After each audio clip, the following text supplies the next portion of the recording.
拉琴嘅手好緊點辦呢？嗱，如果你嘅左手好硬啊，魚際肌好緊，手腕好硬好緊，然後右手咧手腕咧關節咧亦都係好硬，手指咧唔識喐，拉琴嘅時候咧手踭咁樣遞上嚟，係咪代表咁樣嘅姿勢就拉唔好琴呢？唔一定嘅。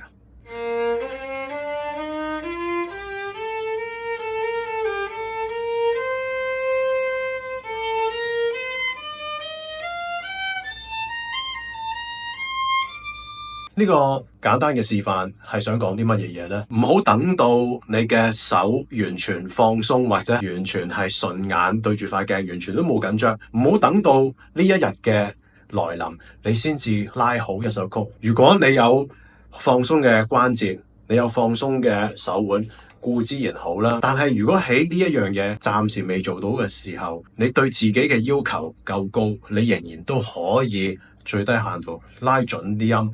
拉準啲節奏，開住拍子機，吧吧吧吧吧吧，呢個同右手手指尾直唔直、放唔放鬆係完全冇關㗎。你絕對可以手踭咁樣去拉。我諗我係全港第一個係用啲咁奇怪嘅手型姿勢都拉到呢一首 Warford 第37首嘅人啊！手踭高咗。係咪啊？手腕好硬，係咪等於拉唔到咧？係咪等於拉唔準咧？唔係，係你嘅注意，係你嘅心思放響邊度。如果你嘅心思係放響好硬啊，所以做唔到，咁你真係會做唔到。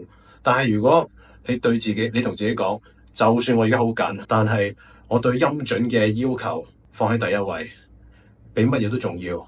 比我嘅手有幾放鬆，係唔係放鬆重要？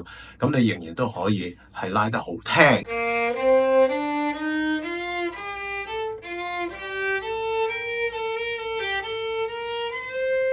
冇人好似我拉琴拉得咁核突㗎。